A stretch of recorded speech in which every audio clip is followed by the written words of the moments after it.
name's Justin McClure, and I'm here today with Will Sloan. And you're listening to The Important Cinema Club. And this week, we're talking about David Decoteau, a filmmaker that many people who are regular listeners to the show may be shocked we've never done before. He's never far from our minds.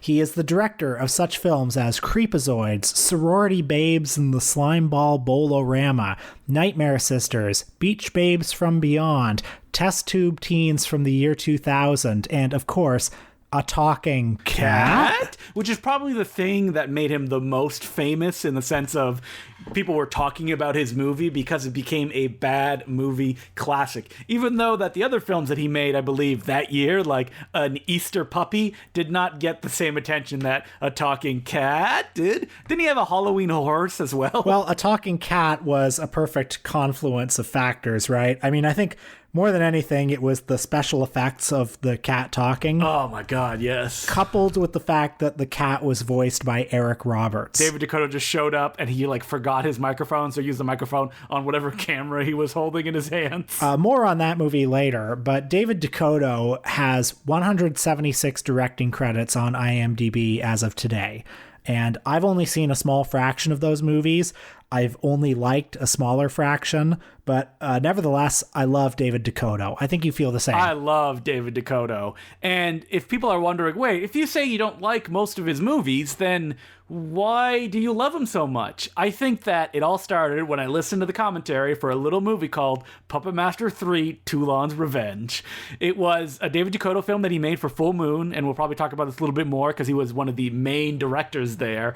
And he and C. Courtney Joyner on that commentary, they are so funny, so happy to be talking about a movie they made, pointing out how they cast all of these weathered character actors who had not acted in a while. And from then on, I'm like, wow, I love listening to this guy talk, so I'm going to check out more of his stuff, even if it means picking up a Blu-ray of a movie I know I don't like, just to hear David Decoteau wax about, his experiences making it. Yeah, I first became aware of David Decoteau. Well, I first became aware of his work when I saw the trailer for Beach Babes from Beyond, which had boobs in it. Stallone! That's right. So Beach Babes from Beyond, for those who don't know, stars Joe Estevez, Don Swayze, Joey Travolta, Jackie Stallone. Swayze, Travolta, Stallone, as the cover shows. And it also stars Burt Ward, who, is nobody's sibling, but he's in it too. And I remember the trailer had boobs in it, and I was at just the right age to be so excited by that when I saw that trailer.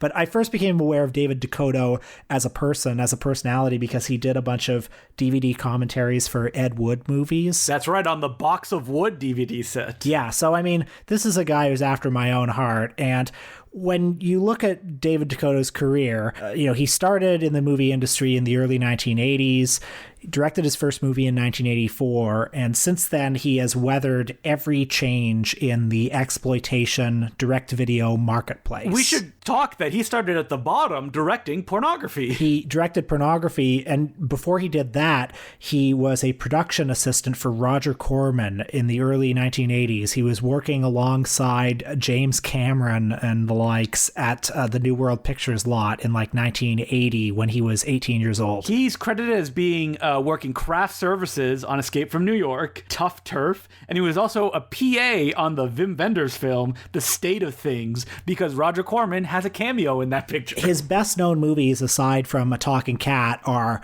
a lot of the direct-to-video movies that he made in the late 80s and early 90s, because the marketplace was such that there were all these new video stores, and they had so many acres of shelves to fill, and there were only so many people who were making direct-to-video movies. So you went to the video store, and there'd be 25 copies of Sorority Babes and the SLIMEBALL BOWL-O-RAMA. And if you make a movie with a title like that, at the right time, your place in film history is secure. Well, the story goes that David, he made a film that, like Sorority Babes and the SLIMEBALL BOWL-O-RAMA, it's like Dream Maniac, Dream Amaniac.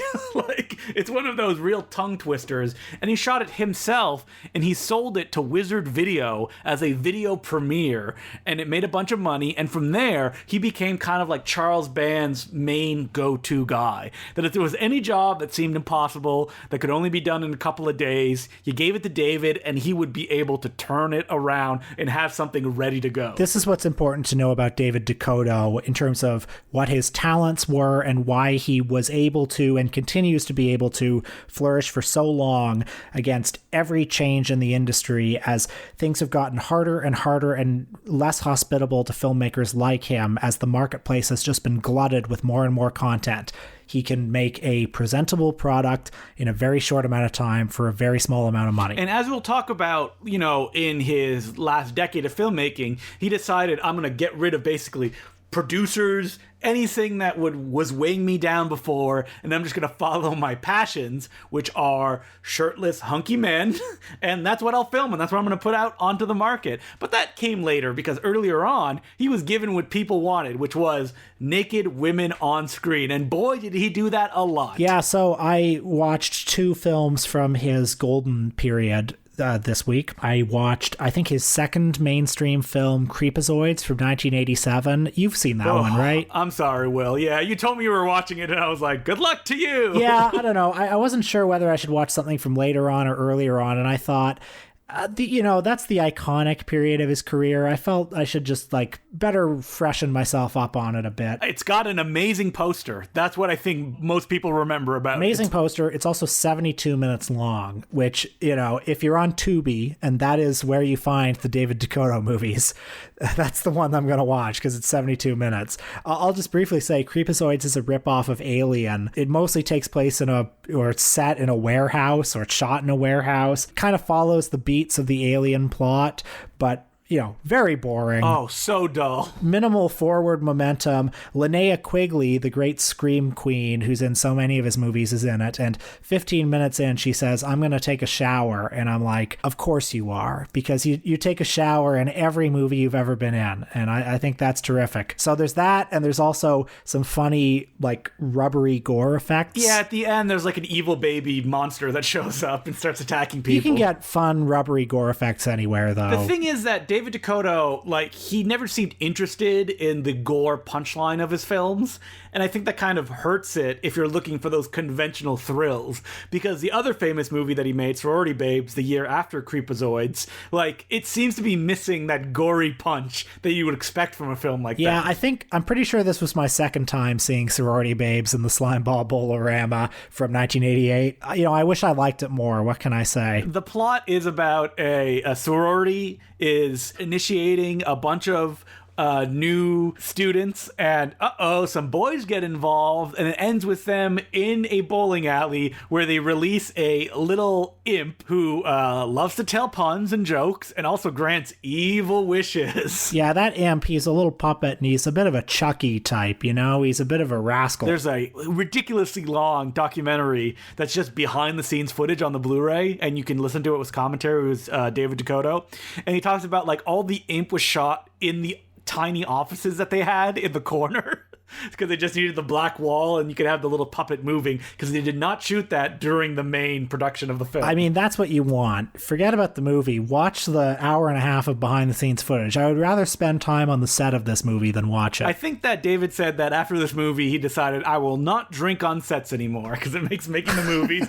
a little bit too hard. This golden period for David Decoteau is not my favorite era of his career. I mean, obviously the movies hit certain beats and they do it with efficiency, and I guess it's kind of admirable that he was able to do it so often. Sorority Babes, I think, became very popular not only because it was on VHS shelves, but he also became an up all night on the USA Network favorite. I just don't sense his heart is in it in these movies. I know what you mean. That it's kind of all right, can I give the goods of what's expected here? But it doesn't have that flair that you can see in the ones that he's very involved with. I mean, like I said, Puppet Master 3: Toulon's Revenge is probably his best full moon film, in my opinion, as what he was able to pull off. They had a little bit of a higher budget. They were able to shoot on a backlot to make it look like World War II. You even have actors that you vaguely recognize from other things, like Richard Lynch is in it. So it's all that fun stuff that in Puppet Master 3 it just comes together. And I mean, he directed many other Puppet Master films after that, including one that stars Greg Sestero, the guy that would go on to star in The Room. And those movies are not very good, even though that one of them, I think it's Curse of the Puppet Master, that the story goes that the script had to be written really fast, so he just completely stole the structure of the movie that's just a bunch of S's about the man being turned into a snake. I'll tell you folks about his artistic evolution. So throughout the early 90s, he's making these movies one after another, one profitable movie after another. In the middle of all of it, he does a passion project, which I think we should discuss last. But he makes a passion project in the mid-90s called Leather Jacket Love Story. And that's the first movie that you could definitely call an overtly gay David Decoteau movie. However, homoerotic imagery and themes are subtly present ever since Dreamaniac. Subtly present. So this is a funny IMDb trivia piece for Dreamaniac, his first mainstream movie. It said, the script contained plenty of male and female nudity. When filming commenced, most of the actresses refused to fulfill the nudity requirements, whereas the actors were all very comfortable with it. As a result, the film contains more male than female nudity. Good. This is very funny to me because there were, 500 direct-to-video schlock movies in the 80s. It's funny how all those other 500 movies were able to get female nudity, and yet this one... It didn't really matter that much. I mean, he talks about stuff like Nightmare Sisters. The three ladies that star in the picture are topless the entire film. In the script, they were supposed to be bottomless as well. And he was like, I don't want to do that. That's a little too uncomfortable. Let's just have the breasts out, but we don't need to go completely nude. He decided to explore a new style, embrace a new style in his exploitation films beginning in the year 2000, when he made a movie called Voodoo Academy, which he said, there was a glut in the marketplace. There were so many TNA action horror movies. What if we made a movie that celebrated the male form? And that's what he did. So a lot of hunks taking off their shirts, showing their abs, and walking around in their tighty-whities. Now, this is funny. I interviewed David Decoteau once, many years ago, and he said that the movie did very well. He sold it to Charles Band of Full Moon Pictures, who hated it, didn't understand it. I think they cut out like 30 minutes of it as well. Decoteau said to Charles Band, no, you don't understand. This is a horror movie for girls. See, there are hunky men in it, because most horror movies are for guys with the naked ladies, but this is for girls, which his homoerotic exploitation movies are very peculiar because they often have hunky men, shirtless men in briefs, but they're all basically PG-13 movies. Not all of them, much to my surprise when I watched D.B. Cooper Meets Bigfoot. You get some full male nudity in that one during the shower scenes. Here's something else that folks need to know. After the turn of the millennium, again, the direct-to-video marketplace is getting so glutted. So many movies. Digital video has democratized cinema. David Decoteau has to start making more and more movies for less and less money just to keep up, just to survive. And something starts to happen after, let's say, the year 2010. He leans more and more into this homoerotic side. And also, there's so little that he's working with that the movies, this is when I really start to like him. The movies start to almost feel like these free associative writing exercises. They seem to almost come straight out of his brain. I think that, and I'm not 100% certain, but he directed a film called Beastly Boys in 2006, which I've seen described as David Decoteau's Jerry. And this was his first Rapid Heart Pictures film, and that's his production company. So I think that kind of Decoteau style really starts there. And there's some jumping back and forth between production companies, but after a while, after 2010, that's when he really starts to get control completely of these films, and he starts making films like 1313 Wicked Stepmother, 1313 Actor/Model, 1313 Boys Crazy. So the 1313 movies, which were all made in like 2012 to 2014. There are 14 of these movies. They're all set at a mansion in Malibu. They're called 1313. I guess that's supposed to be the address of the house, but they're actually called that because he figured out that when you searched movies on certain streaming services, algorithms would sort it so that titles with numbers would show first. So that was his way of gaming the system. And it's also a great way to, in these movies, just hang out with actors that he liked from who have not acted in forever. So yeah, the 1313 movies have as little plot as you can have and still qualify as like narrative features. But how many shower sequences did each movie feature? Oh, lots of shower sequences. So this week we watched a movie called 1313 Cougar Cult. It stars three of the great scream queens of the 80s, Linnea Quigley, Brink Stevens, and Michelle Bauer. And they play cougars, both figuratively and literally, who run this mansion, who hire three slightly dorky but also conveniently very hunky dudes to oversee the place, to be janitors, basically. And the twist is, these three lovely older ladies turn into cougars. And by turn, I mean there is, I'm not even joking, a still frame of a cougar clearly grabbed off of Google, just pasted over their face. It's really amazing. It's hard to convey the experience of the 1313 movies. What we just told you is the plot of the movie. That's it. That's all you get. Most of the movie is these dudes, these hunky dudes, often wearing tighty-whities, sort of wandering through the mansion. Sometimes they hose themselves off by the pool. Sometimes they take showers. You never see their private parts. You never see their asses. It's not in this one. It's always right above, even though it keeps panning down. So there's like, this movie essentially is gay pornography, but like it would be a PG-13 movie. It's very wholesome. But also all of these 1313 movies have at least one aging scream queen in them, just to add to the sexual confusion. Hoping that, people wandering are like, oh, I like that person. They haven't done anything in a long time. I should check this out. So these movies are just so like weird and hypnotic, and they're all set at the same mansion, which was this mansion where many, many low budget productions and at least one episode of Tim and Eric were shot at. Oh yeah. And it's a mansion that is very distinct because it features a car cut in half, a big sculpture that has like women's shoes for some reason. Yeah, the sculpture is a tree trunk with legs with red high-heeled shoes. It's baffling. It's this like bizarre, it doesn't look like a real space, and it has all these like strange little decoration flourishes in it, and they're all set there. And the mansion and everything just adds to the sense that these movies kind of feel like they were created by algorithm. Like you would stumble upon it and it's like a bunch of keywords are like, tidy whities in a mansion, car, furniture. Okay, that's one of the top SEO hits. Let's bring her up. A Talking Cat, which he made at around the same time that he was making these movies, is the movie that really feels like it was made by an algorithm. He was making, in addition to all these 1313 movies, he was making family films under in the same place. In the same place with many of the same actors.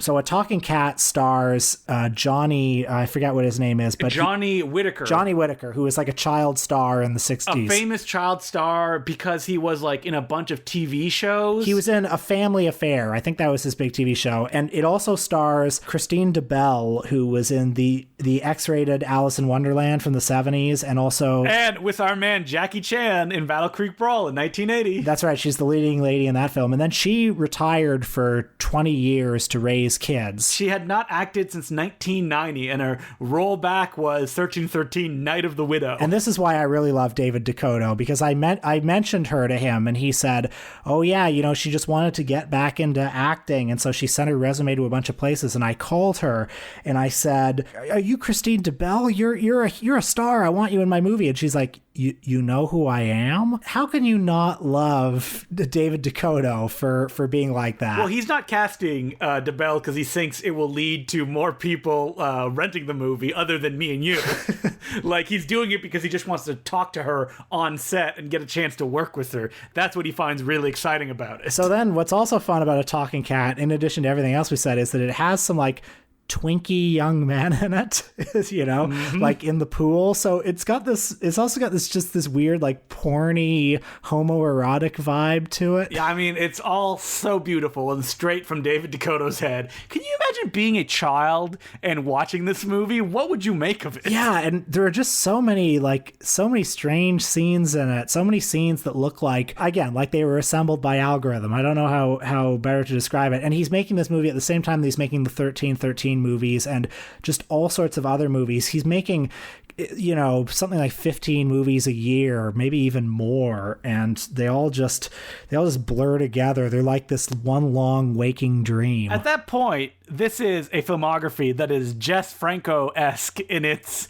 tapestry, and Decoteau must be doing this because he just likes being on set, right? Oh, yeah. I can't even imagine him watching the movies after he finishes shooting them. Yeah, and Jess Franco's a great comparison because it's just boiled down to the essentials, and it feels like these are...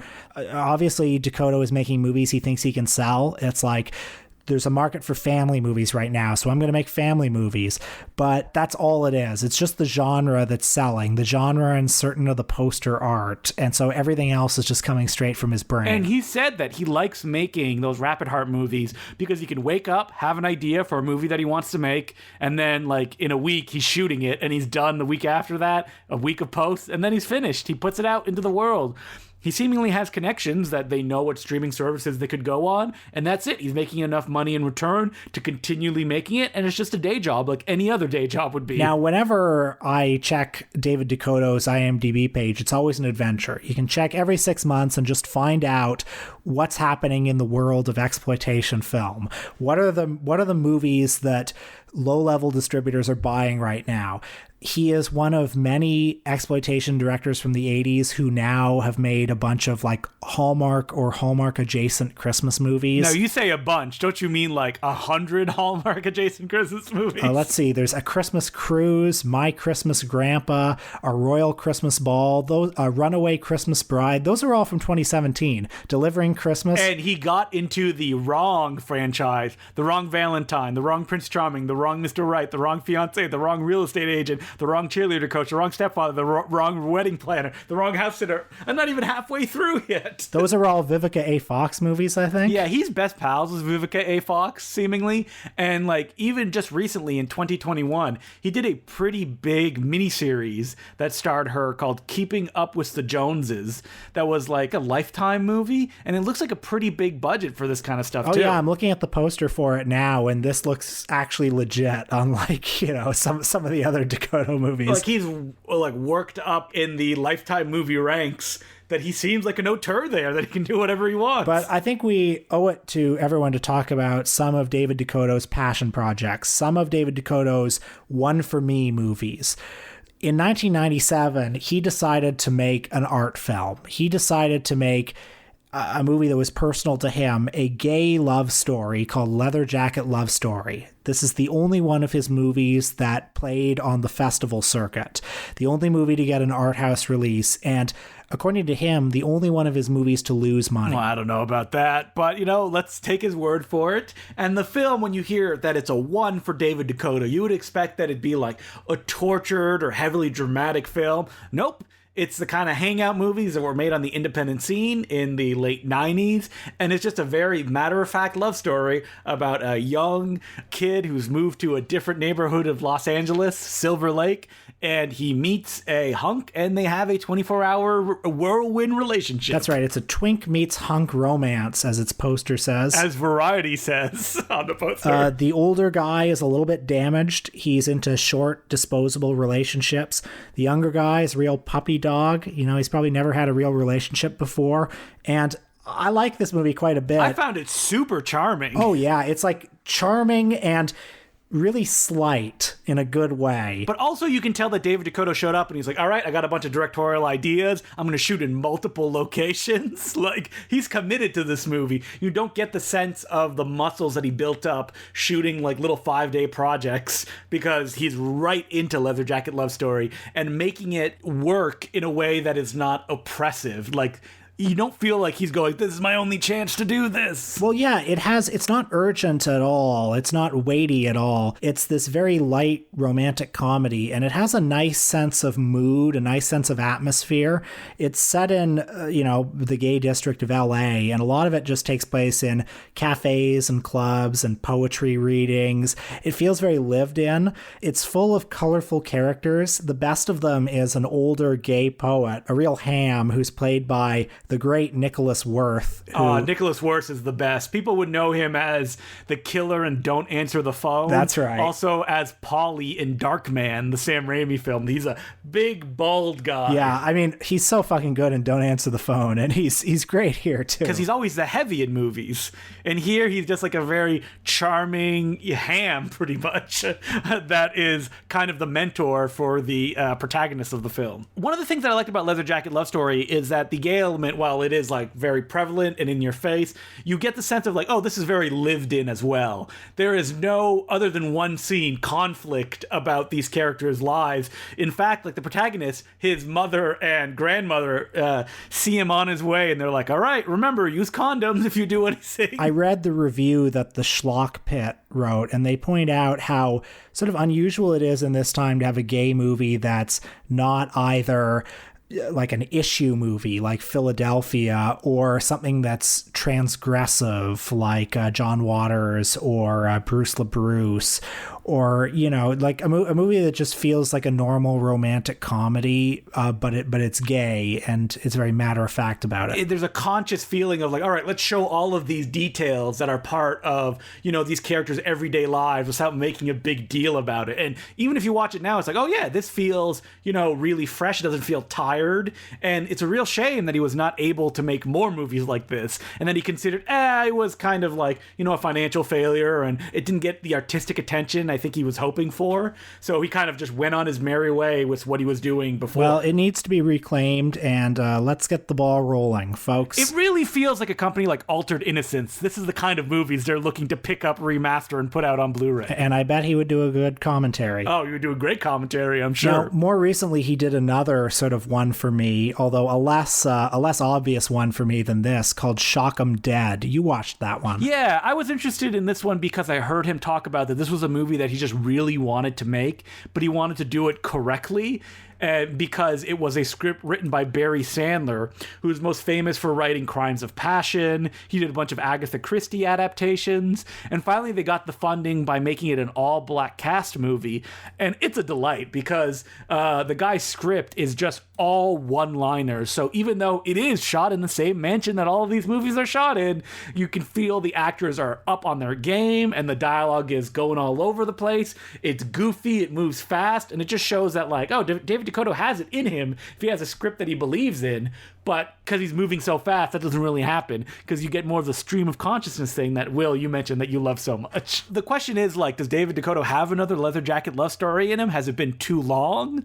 Like, does he have those muscles atrophied? Maybe, but I would always love to see him try. And even if there isn't, I think just the last 15 years of David Decoteau's career has been really interesting. Like, in the 80s, when he was making Sorority Babes and the Slimeball BOWL-O-RAMA, he was doing that kind of movie very professionally. But I genuinely feel like circa 1313 Cougar Cult, circa A Talking Cat, he really hit upon a whole new style. He started making movies that no one else has made, just like really unique objects, and I think we owe him thanks for that. And we said this before, but me and Will did talk to David Decoteau for like 10 minutes at a convention, and he was a delight. Yes.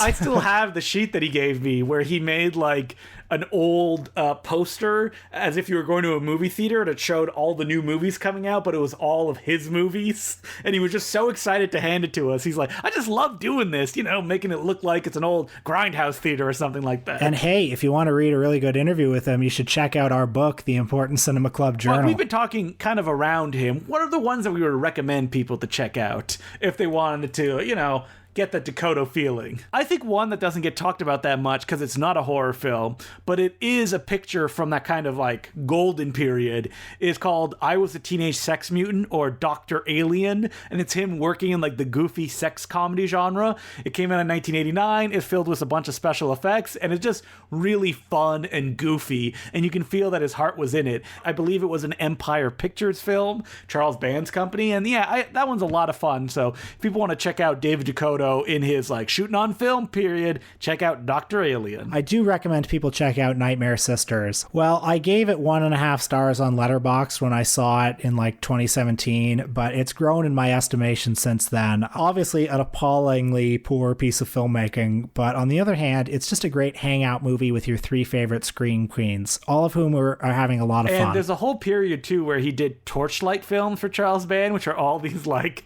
softcore sex movies, and that's where you get Beach Babe from Beyond, which is like 80% sex scenes. Yeah, I don't love Beach Babes from Beyond, to be honest. No, me neither. But looking at his IMDb here reminded me that he worked with Gary Graver on Leeches in 2003. Still shooting on film too. You know what else I would recommend is there's a new Blu-ray that's out that I think you can find on makeflix.com of a TV series or a miniseries that was done in the 80s called Shock Cinema.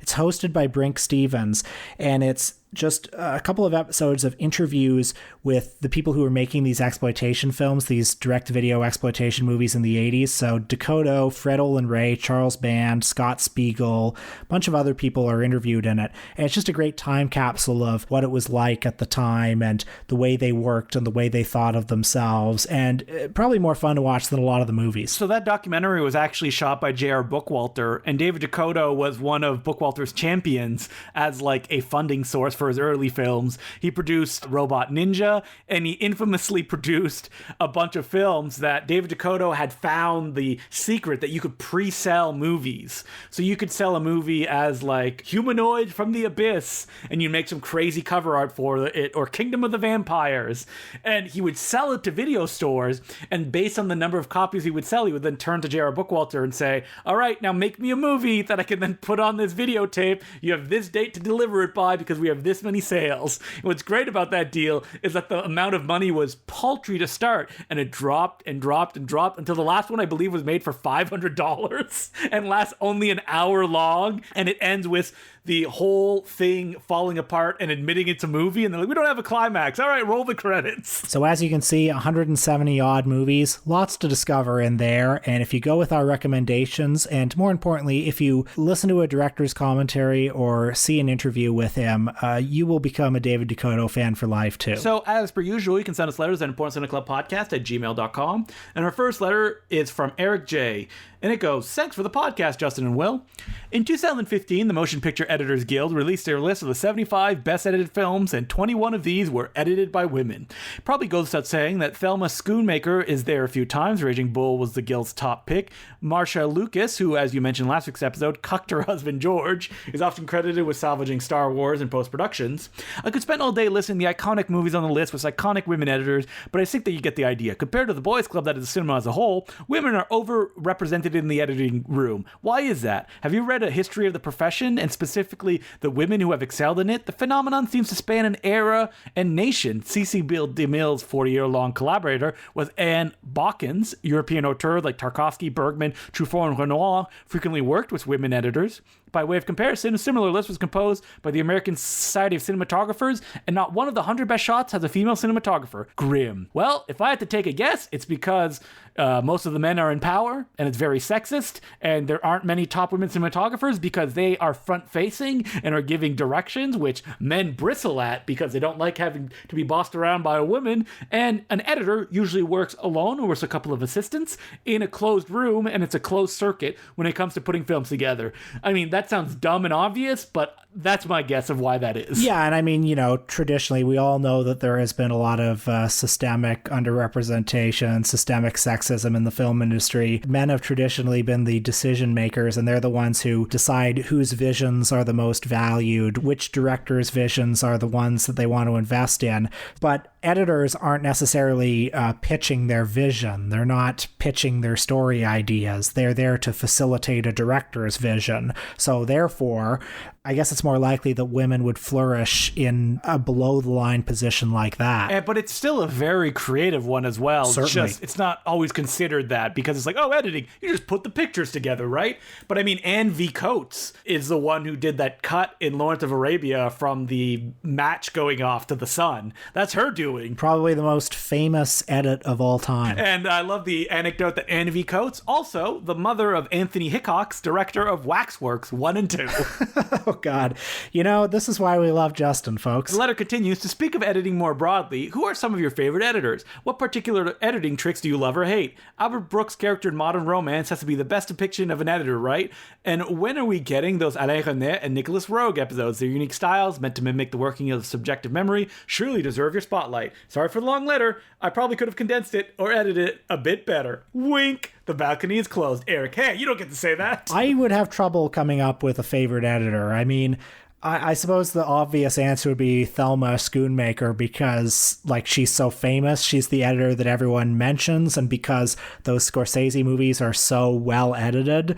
But yeah, like, it's one of those art forms that often, when it's done the best, it's the most subliminal and you don't really notice it. I mean, probably one of the most famous ones is Ralph Rosenblum. Oh, well, sure. He was the one who edited all of those early Woody Allen movies, and he wrote a book called, I think it was called When the Shooting Stops. Yep, that's it. And he is supposedly the one who single-handedly saved Annie Hall from the murder Mysteria was shot as. That's right, because Annie Hall was not originally just a love story. It was originally like more than half an hour longer, and it was more about the Woody character and all of the things that he was thinking about, and it had flashbacks, and the Annie Hall plot of it was just one part of it, and he focused on the romance and helped make it the famous movie that it is now. And it's very rare that you'll hear directors admit, like, oh yeah, an editor, he saved my bacon. I didn't really have a movie, but it was completely saved in editing. I read somewhere someone say that Tom Jones, which is really famous for its kind of like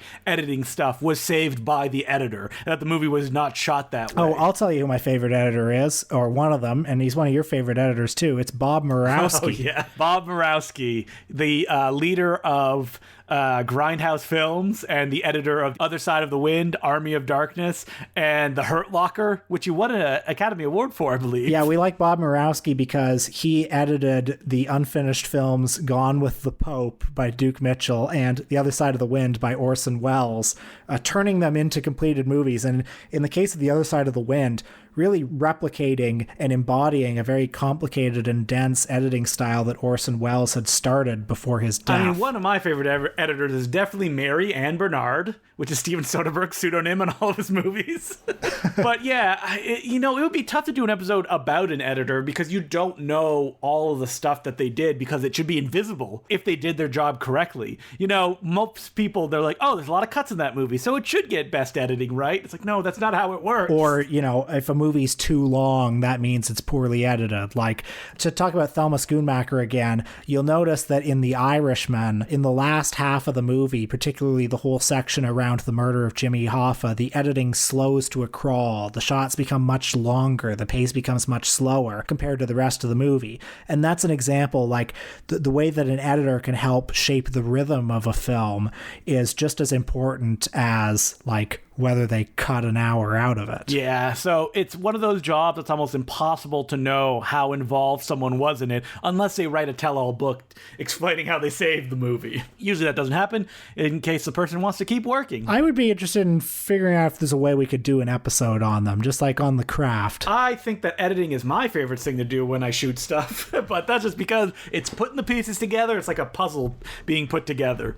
But other than that, yeah, I would like to figure out a way and maybe take films that are like famously edited or disasters and to see like how they were saved or just doomed. That'd be interesting. How about, you know, one that would be interesting to talk about is that movie Bohemian Rhapsody, which... Oh, I mean, that's just edited poorly. Well, okay, you say that. But it won the Academy Award. It won the Oscar for Best Editing, even though it looks like it's horrifically edited. And I think, famously, the reason that it won the Oscar was because the editor salvaged that movie because it was so it was so disastrously produced and directed. Well, John Ottman, the editor of that film, was a close collaborator with the director of Bohemian Rhapsody, the mysteriously never mentioned during that Oscar show. And they actually have a long discussion on the commentary track for The Usual Suspects that the ending of that film was saved in editing. That at the end, there's some shots that like don't actually exist in the story, and they did that as pickups because while editing it, they realized there needed to be like one more punch there. Interesting. But yeah, there's definitely stuff to be discovered there. I'm adding it to the list.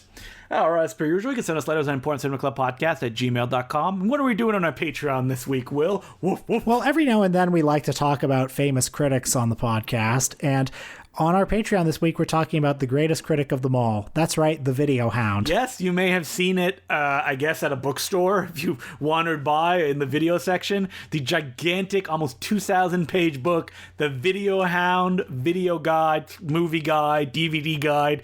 It still exists in some form. There's a new edition in 2021, and we talk about it for 20 minutes. That's right. We talk about the Hound's legacy and about the various spin-off guides and, you know, the proud history of canine film critics. So check that out on patreon.com/theimportantcinemaclub. And next week, all right, that's enough with the trash, Will. We got to get classy again. Oh, okay. What's the furthest away we can get from David Decoteau? I know. How about Marguerite Duras? Yes, that's right. The famous author turned filmmaker whose films like India Song, she also wrote the script to Hiroshima, My Love. And we're going to be talking about her next week. I'm going to be honest, she is not a filmmaker I am that familiar with. I saw The Lorry some time ago, and it's very difficult, and I'm excited to watch it again. So until then, my name's Justin McClure. I'm Will Sloan. Thanks for listening.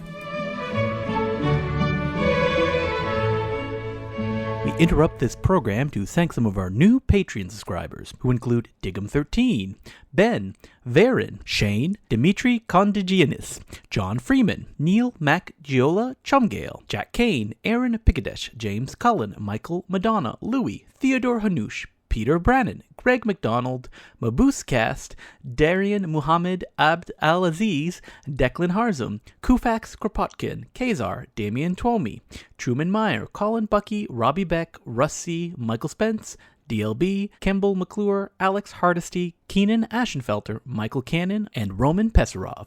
Thank you all for becoming patrons. We could not keep doing this without you. And if you listen to this podcast and have not given us a review on Apple Podcast, it would be very much appreciated if you do so.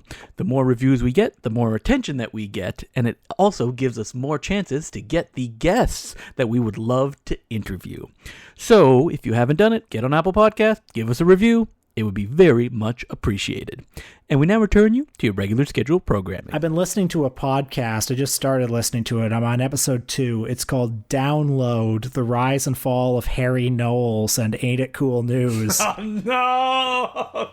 It was like Rolling Stones, man. Yeah, that's right. It's this, you know, pretty well-produced and very elaborate and slightly pretentious audio documentary about the rise and fall of everybody's favorite illiterate redhead film critic, Harry Knowles. I have to say, I've been kind of enjoying it. It feels like a podcast that was made for me. I guess I'm finally going to have to listen to it. I saw someone tweet about it, and I was like, maybe I will check that out. No! I mean, Ain't It Cool News being probably the most visited website at a certain period of my life. Yeah, I mean, Ain't It Cool News, some of our younger listeners may not even really know what it is, but... I mean, maybe they know about it because we talk about it every, 6 months.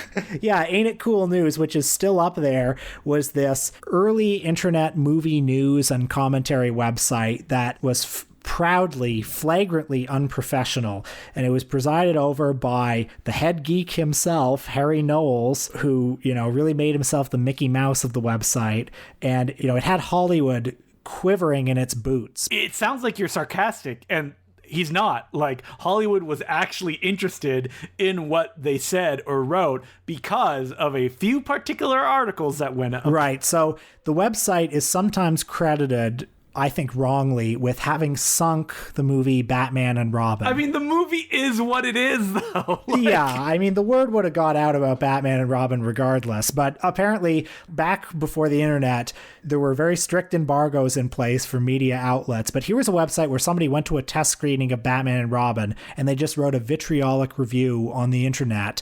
and it created a cloud of bad buzz that the movie never recovered from, supposedly, which, I mean, I think they overstate the case in that point, but the podcast makes an interesting case that Harry Knowles and that website were actually very influential on the fate of Lord of the Rings, the Peter Jackson trilogy, to the point that Peter Jackson himself even credits Harry Knowles with having helped save his version of Lord of the Rings. And it was a site as well that used to do a marathon, a 24-hour movie marathon that, I would have loved to go to it, even though it was terribly programmed. That was Graceland for certain people. Harry Knowles, it would be at the Alamo Draft House, and Harry Knowles he'd be like a fucking king at that. It was for his birthday, wasn't it? So he's like, praise me. People would bring him presents, for God's sake. Prezzies. Harry Knowles had a downfall not that long ago, sexual misconduct allegations. Everyone from the site, which by 2017 was frankly